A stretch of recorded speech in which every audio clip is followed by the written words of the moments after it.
Shalom, selamat pagi, semangat pagi Bapak Ibu dan saudara-saudara. Jumpa lagi dalam Sapaan Pagi Batra Kasih. Pagi ini bersama dalam syukur kita kepada Tuhan, kita akan mendengarkan firman Tuhan. Dan oleh sebab itu mari sama-sama kita berdoa. Mari kita berdoa. Bapa Sorgawi, kami bersyukur atas pagi hari yang sudah Engkau berikan dalam hidup kami. Satu kehidupan baru yang akan kami jalani lagi di hari ini. Dan kami percaya dalam tuntunan kuasa Roh-Mu yang kudus, ketika kami baca Alkitab, maka kami akan mendapatkan pesan-pesan, ajaran, perintah, dan firman-Mu. Oleh sebab itu bersabda dan berfirmanlah di dalam Kristus Yesus Tuhan dan Juru Selamat kami berdoa. Amin. Bapak Ibu dan saudara-saudara yang dikasihi oleh Tuhan Yesus Kristus, bacaan firman Tuhan pada pagi hari ini terambil dari Rut pasal 3 ayat 1 sampai dengan ayatnya yang ke-7. Mari kita siapkan Alkitab kita, saya akan baca dan mari kita baca sama-sama. Rut pasal 3 ayat 1 sampai 7, Rut dan Boas di tempat penyirikan. Lalu Naomi, mertuanya itu berkata kepadanya, "Anakku, apakah tidak ada baiknya jika aku mencari tempat perlindungan bagimu, supaya engkau berbahagia? Maka sekarang bukankah Boas yang pengerja-pengerjanya perempuan telah kau temani itu adalah sanak kita? Dia pada malam ini menampi jelai di tempat pengirikan. Maka mandilah dan beruraplah, pakailah pakaian bagusmu dan pergilah ke tempat pengirikan itu.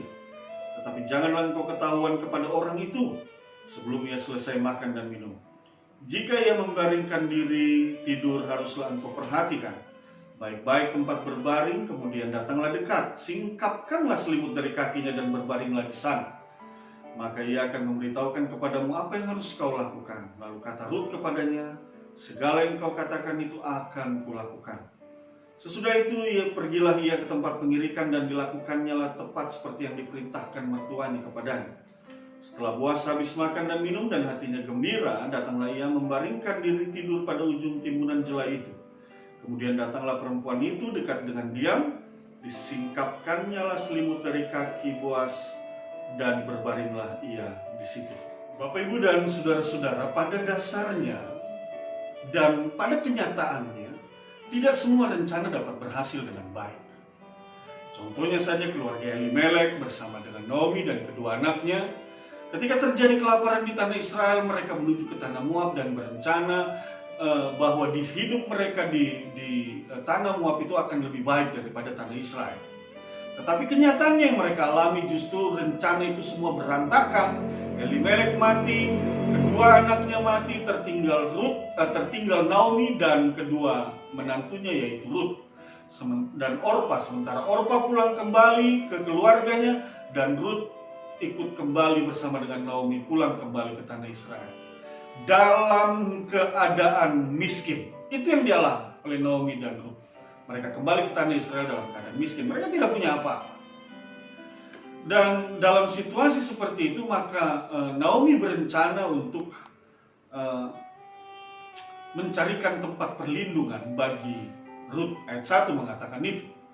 Dan rencana Naomi ini diikuti oleh Rut, dan pada akhirnya orang yang dimaksud tempat berlindung bagi mereka itu adalah Boas yang adalah masih keluarga mereka. Dan ini Bapak, Ibu, dan saudara-saudara, apa yang dilakukan oleh Naomi ini bukan sekedar keinginan untuk mencari sebuah perlindungan atau rasa hidup yang nyaman, tetapi memang kalau kita baca dalam Imamat pasal 25, maka di sana memang diatur tentang hukum penebusan, bahwa jikalau ada sanak saudaramu yang jatuh miskin, maka engkau yang berada harus dalam menolong mereka, harus menebus mereka. Itu sudah aturan hukum Taurat. Dan Naomi sadar akan itu, oleh sebab itu dia mencari siapa yang bisa menebus hidup mereka, yang bisa menanggung, yang bisa melindungi mereka. Itu sebabnya ketika Rut bertemu dengan Boas di dalam ayatnya yang ke-9 bacaan kita, pasal 3 ayat 9, di sana dikatakan, "Bertanyalah ia, siapakah engkau ini?" Jawabnya, "Aku Rut, hambamu. Kembangkanlah kiranya sayapmu melindungi hambamu ini, sebab engkaulah seorang kaum yang wajib menebus kami." Kata menebus itu, perhatikan, gau'al, ya, dalam bahasa Ibrani disebutkan itu, gau'al. menebus, melindungi, memberikan tempat peristirahatan. Nah, itu yang harus terjadi dalam pemenuhan hukum Taurat. Dan pada akhirnya kita tahu bahwa hal itu terjadi. Boas mengambil peran itu, bahwa dia benar-benar menebus, dia melindungi, dan dia menyediakan tempat peristirahatan bagi mereka. Nah, Bapak Ibu dan saudara-saudara, mari garis bawahi kata menebus itu. Pasca kita perjanjian lama memasuki kita perjanjian baru, di sana juga diceritakan tentang penebusan itu juga terjadi ketika dalam kehidupan manusia dalam keadaan lemah, berdosa, manusia tidak berdaya, memohon pertolongan Tuhan. Allah menebus manusia melalui putranya Tuhan kita Yesus Kristus. Dan itu dijelaskan di dalam Roma pasal 3 ayatnya yang ke-23 dan 24. Saya bacakan buat kita. Roma 3 ayat 23 dan 24. Karena semua orang telah berbuat dosa dan telah kehilangan kemuliaan Allah, dan oleh kasih karunia telah dibenarkan dengan cuma-cuma karena penebusan dalam Kristus Yesus. Sekali lagi, ini bicara tentang penebusan.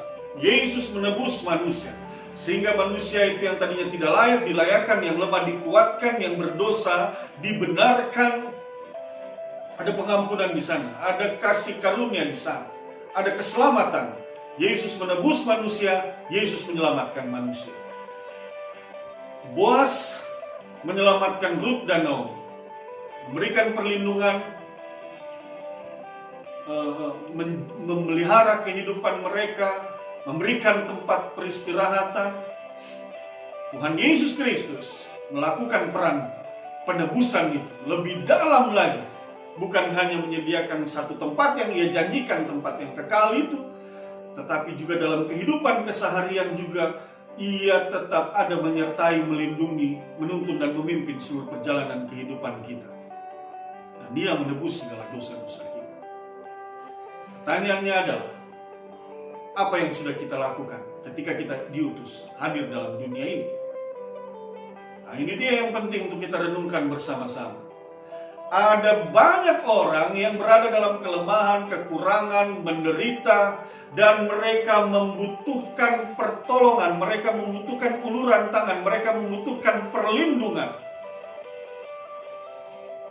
Go out, menebus, melindungi, menyiapkan tempat peristirahatan. Sudahkah itu kita lakukan buat orang-orang yang ada di sekitar kita? Hari ini firman Tuhan mau katakan kepada engkau, Bapak Ibu Saudara-saudara, kepada kita semua, mari lakukan sesuatu untuk mendatangkan sukacita dan damai sejahtera buat orang-orang di sekitar kita. Tebus mereka, tanggung mereka, pelihara mereka, jaga mereka, dukung mereka. Kalau hari ini engkau berkata, tapi bagaimana mungkin saya akan melakukan itu sementara kehidupan kami saja juga masih berada dalam kekurangan, kami juga tidak mampu. Oh, jangan engkau takut dan engkau khawatir. Kita harus meyakini satu hal, bahwa apa yang kita lakukan itu pasti akan berbuah baik. Firman Tuhan katakan kamu dipanggil untuk menjadi berkat, dan oleh karena itu kamu diberkati. Nah, mari lakukan itu. Engkau menjadi berkat, engkau diberkati dan engkau menjadi berkat. Berkat Tuhan tidak pernah berkekurangan bagi setiap orang yang bersedia menjadi saluran berkat bagi sesama. Oleh sebab itu, Bapak Ibu dan saudara-saudara, dalam kehidupan ini lakukan sesuatu untuk sanak saudara dan keluarga, untuk orang-orang yang ada di sekitarmu, agar mereka merasakan kasih sayang Tuhan di dalam hidup mereka. Tuhan memberkati. Mari kita berdoa. Bapa di dalam sorga, kami telah diberkati oleh firman. Kami mengucap syukur, pakai kami agar kami boleh menjadi berkat bagi banyak orang. Kami serahkan seluruh aktivitas hidup kami hari ini. Tuhan berkati pekerjaan dan pelayanan kami. Kami juga menyerahkan Tuhan mereka sesama kami yang berkekurangan, yang membutuhkan pertolongan. Pakai kami Tuhan, agar melalui hidup kami, kehidupan mereka boleh layak, kehidupan mereka boleh penuh dengan sukacita dan damai sejahtera, nama Tuhan ditinggikan dan dimuliakan di atas semua itu. Bapa Surgawi, eh, seluruh kehidupan kami bersama dengan keluarga kami. Kami serahkan ke dalam tangan kasih. Dalam nama Tuhan Yesus kami berdoa. Amin. Selamat pagi, Tuhan berkati kita semua.